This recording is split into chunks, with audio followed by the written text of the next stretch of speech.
Bonjour à toutes et à tous et bienvenue sur cette chaîne YouTube. Nous sommes de retour et comme vous pouvez le voir, c'est l'été, il fait beau, on est dehors et ouais, le soleil tape un peu dans mes yeux, mais bon, la casquette va m'aider un peu.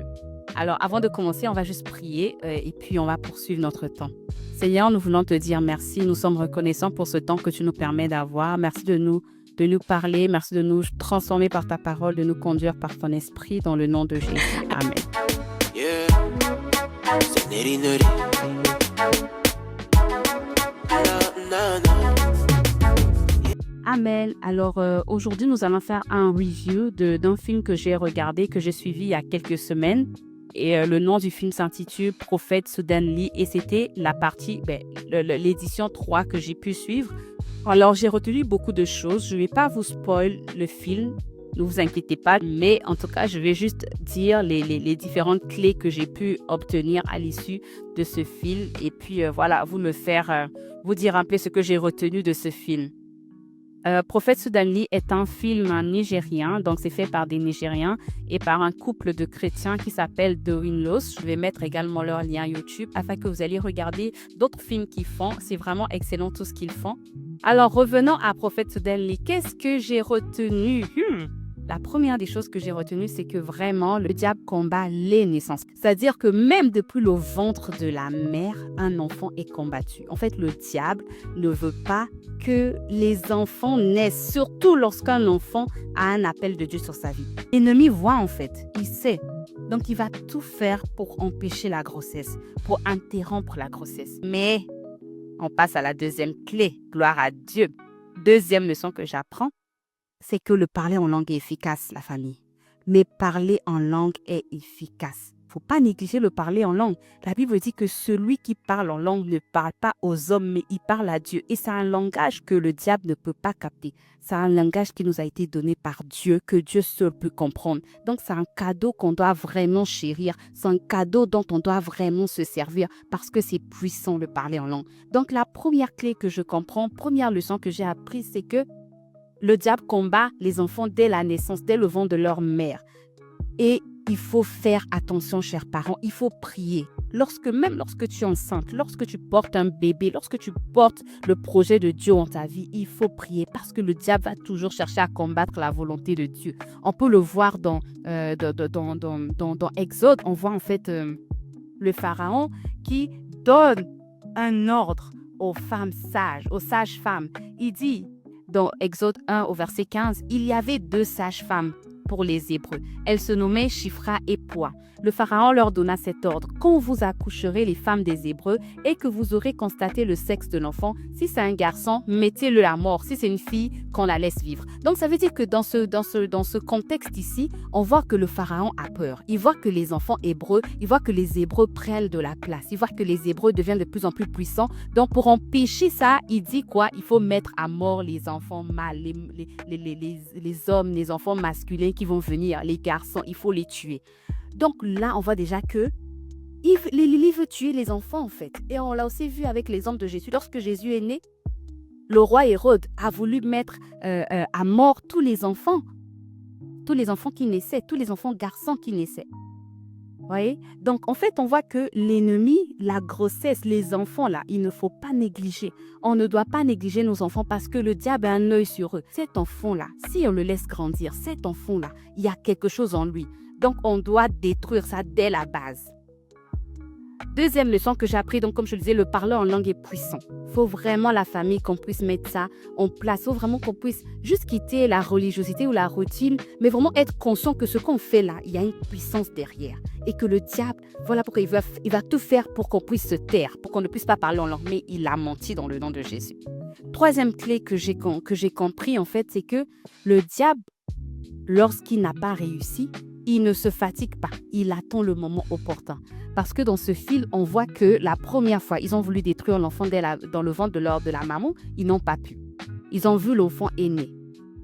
L'enfant aîné, ils étaient en colère, en mode, mais pourquoi vous avez laissé cet enfant naître? Mais on voit que ça ne s'est pas arrêté là. L'enfant est venu au monde, il n'y a pas de problème. On attend le moment opportun, on attend l'autre cycle de vie. Donc, il y a la naissance, mais il y a aussi l'autre cycle qu'ils ont appelé le cycle de l'âge adulte. Ils ont dit, OK, On n'a pas pu à sa naissance, il n'y a pas de problème, mais nous, on va envoyer des démons de cupidité. On va envoyer des démons d'impudicité. On va envoyer des démons de mixture, tous ces démons-là, afin qu'ils puissent neutraliser cet homme lorsqu'il sera à l'âge adulte, donc à 30 ans, 31 ans. Le diable a attendu 30 ans. Il a attendu 30 ans pour détruire la vie de cet homme.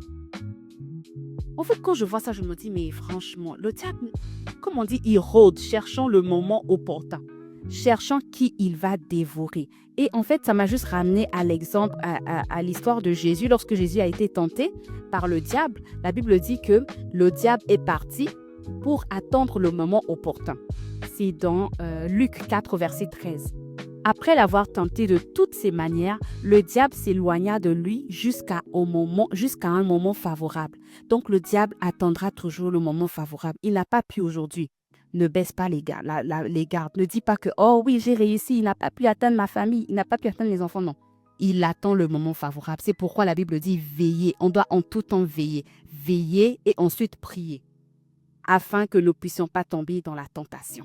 Autre chose, troisième chose que j'ai appris dans ce film-là, ce n'est pas tout le monde qui doit t'imposer les mains. Ce n'est pas tous les hommes de Dieu que tu ne connais pas, que tu ne vois, tu ne connais pas, tu ne sais même pas quels sont les fruits qu'ils portent. Tu ne connais pas le ministère de la personne. Non, ce n'est pas tous les hommes de Dieu qui doivent t'imposer les mains. Il faut faire très attention avec ça. D'ailleurs, la Bible nous dit dans 1 Timothée 5,22, n'impose les mains à personne avec précipitation. Et ne participe pas au péché d'autrui. Toi-même, conserve-toi pur. Il y a certaines personnes, ils ne doivent pas imposer les mains. Donc, de même que le Seigneur nous dit ici par la bouche de son serviteur que n'impose pas les mains par précipitation. Ça veut dire aussi que toi aussi ne donne pas ta tête par précipitation. Tu ne connais pas la personne, tu ne sais pas quels sont les fruits. Parce que notre Père, l'apôtre Yvon, nous dit de ne pas regarder au bruit, mais de regarder aux fruits. Tu ne sais pas quels sont les fruits. Quel est le fruit que cette personne porte? Est-ce qu'il manifeste le fruit de l'esprit? Est-ce que le caractère, c'est celui de Christ? Tu ne sais pas. Mais tu vas juste, tu dis, imposez-moi les mains, je vais recevoir la bénédiction. Il y a certaines personnes qui sont chargées. Et quand elles t'imposent les mains, là, ce n'est pas la bénédiction, ce n'est pas ça que tu reçois, c'est la malédiction, c'est leur péché, c'est des choses bizarres que tu reçois.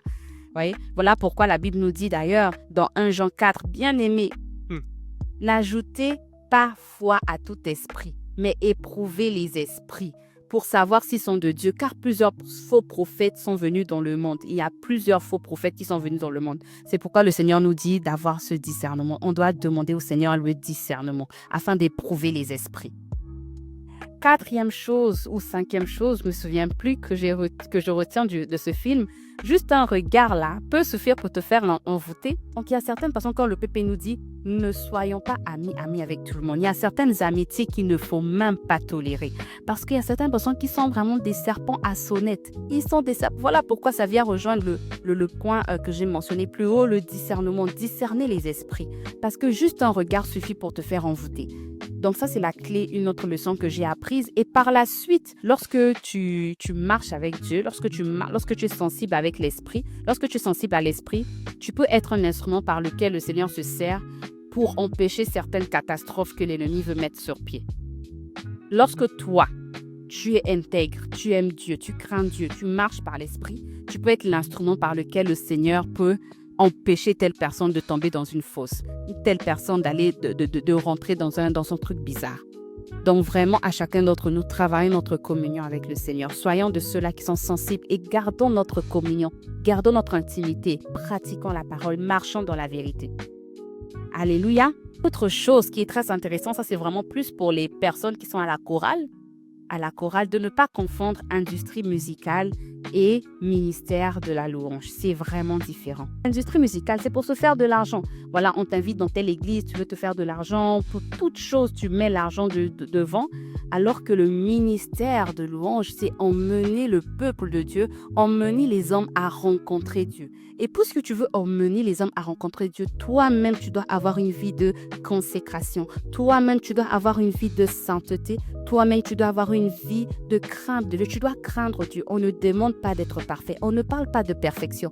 Dieu n'est pas à la recherche d'hommes et de femmes parfaits. Mais on parle d'une disposition de cœur qui te pousse en fait à aimer Dieu et à haïr ce qui n'est pas de lui.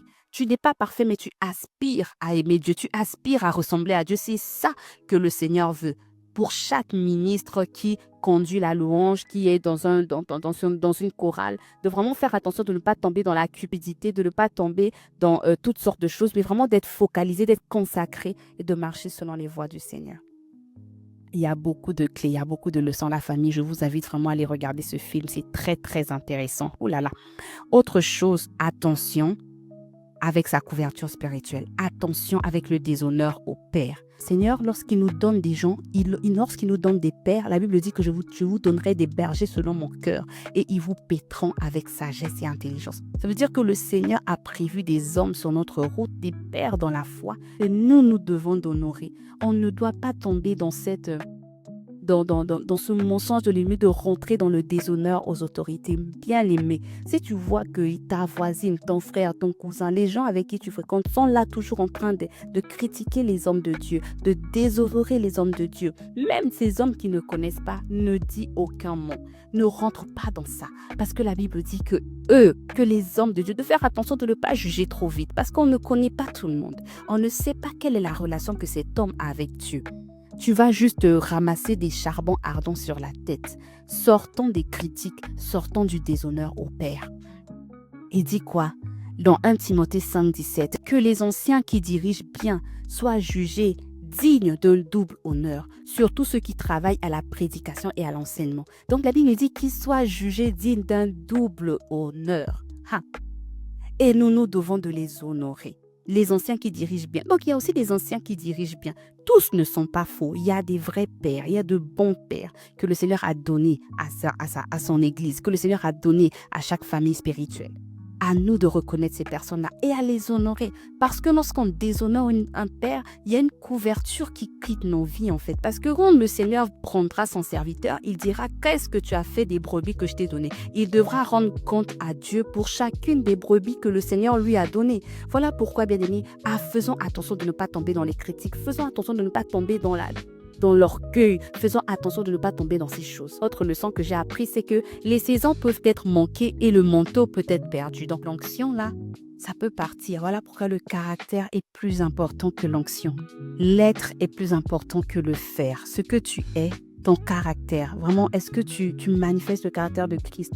L'humilité, la patience, la bonté, la joie, la bénignité. Ça, c'est plus important que le faire, c'est-à-dire les miracles, c'est-à-dire tout ce que tu peux faire pour le Seigneur, le service à l'Église. Voilà pourquoi le Seigneur Jésus pouvait dire vous m'appelez Seigneur, Seigneur, mais vous ne faites pas ce que je vous dis. Et il pouvait aussi également dire ces hommes-là qui ont dit mais Seigneur, n'avons-nous pas gagné, n'avons-nous pas chassé les démons en ton nom, n'avons-nous pas fait tel miracle? Dieu dit oui, vous avez fait ça, mais je ne vous connais pas. C'est-à-dire qu'ils faisaient des choses, mais ils ne manifestaient pas Christ. Ils n'étaient pas dans le secret, ils n'étaient pas dans l'intimité. Leur désir n'était pas de faire plaisir à Dieu, leur désir n'était pas de rendre honneur, de rendre gloire à Dieu. C'était plus dans le faire. Oui, c'est bien, on gagne des âmes, oui, c'est bien, on veut faire des miracles, mais est-ce que notre relation avec Dieu, c'est ce qu'elle doit être en fait? Donc c'est vraiment ça, faire attention. Parce que les saisons, justement, peuvent être manquées et l'onction, le manteau, ça peut partir, ça peut quitter, en fait. Et donc, quand on parle de saisons qui peuvent être manquées, il y a des saisons dans la vie où le Seigneur nous appelle à faire telle chose. Mais lorsque ces saisons-là sont passées, ça demande maintenant la miséricorde de Dieu pour que Dieu nous fasse grâce, afin que le verset qui dit « Je vous redonnerai les années que les sauterelles ont dévoré. » Oui, ça, c'est la miséricorde de Dieu, ça dépend de Dieu. Mais il y a certaines saisons où lorsque Dieu dit c'est la saison, il faut y aller. Parce que lorsqu'on est dans la désobéissance, ça nous fait perdre du temps et en fait, on perd les saisons, on perd le moment où le Seigneur voulait faire les choses et après, voilà, on chôme. Autre chose que j'ai retenue de ce film, c'est que vraiment de ne pas compter sur les hommes. Lorsque tu as un don, lorsque tu as un talent, lorsque tu as une grâce, travaille la grâce. Compte sur Dieu, fais confiance à Dieu, mais ne regarde pas à ce que les hommes peuvent dire. Ce que Dieu dit de nous est plus important que ce que les hommes peuvent dire de nous. Tu portes la faveur de Dieu. Toi, accroche-toi à Dieu. Peu importe ce que les hommes peuvent dire, accroche-toi à ce que le Seigneur t'a dit dans le secret. Ça, c'est vraiment l'une des leçons que j'ai apprises. Et lorsque Dieu t'accepte, aucun homme, aucune circonstance ne peut te rejeter. Mais lorsque Dieu te rejette, ce n'est qu'une question de temps avant que les saisons, avant que les circonstances et même les personnes commencent à te rejeter. En tout cas, voilà, donc c'est ce que j'ai retenu. J'espère que je ne rate pas quelque chose, que je ne manque pas quelque chose. Et ça, c'est un tout petit point encore que j'ai retenu, c'est que lorsque le diable veut voler ta gloire, il envoie les femmes. L'impudicité, l'adultère, la fornication, toutes ces choses. Parce que quand tu couches avec un homme ou une femme qui n'est pas ton mari, il y a une gloire que tu as qui est ôtée. En tout cas, ce film est un bon film. Je le recommande à toutes les personnes que je connais parce que je sais que c'est un film en fait qui ouvre les yeux et qui nous ramène à l'essentiel. C'est des clés vraiment par la grâce de Dieu qu'on doit vraiment mettre en pratique, qu'on doit regarder et surtout mettre en pratique. Le spirituel est réel, la famille. Le spirituel est réel. Que le Seigneur nous fasse grâce. En tout cas, on va prier. Seigneur, merci. Merci pour ce moment. Merci pour ce temps. Merci pour de ce que tu nous as éclairé. Merci de ce que, Seigneur, tu as permis que nous puissions regarder pour certains ce film et pour d'autres, Seigneur, tu vas mettre la conviction d'aller regarder. Et dans tous les cas, nous voulons te dire merci et nous voulons te demander, Seigneur, la grâce, que tu nous fasses grâce de t'être agréable en tout temps, que tu nous fasses grâce de chercher ton cœur, de chercher à réjouir ton cœur. Nous savons que tu as des plans sur nos vies, nous savons qu'il y a des projets, il y a des prophéties sur nos vies. Mais Seigneur, accorde-nous la grâce d'être attachés au donateur plutôt qu'aux dons. Accorde-nous la grâce de marcher dans tes plans, de marcher dans les pas de Jésus. Accorde-nous la grâce de manifester ton caractère en tout temps, de vivre Christ, de manifester le Christ. Nous te supplions. Nous te disons merci parce que tu le fais en nous, car tu as dit dans ta parole, lorsque nous te demandons quelque chose selon ta volonté, tu nous le donnes. Et tu as également dit, si vous, méchants comme vous êtes, vous savez donner de bonnes choses à vos enfants, à combien plus forte raison le Père. Seigneur, merci de ce que tu veux nous donner le bon. Et le bon, c'est ton esprit, c'est la communion avec l'esprit. Merci de ce que tu nous fais grâce, Seigneur, de marcher dans cette communion avec l'esprit, dans cette conscience de la vérité, dans cette conscience, Seigneur, que tu es venu habiter en nous. Nous te rendons grâce dans le nom de Jésus. Amen. Bye bye, à la prochaine pour une nouvelle vidéo. Peace.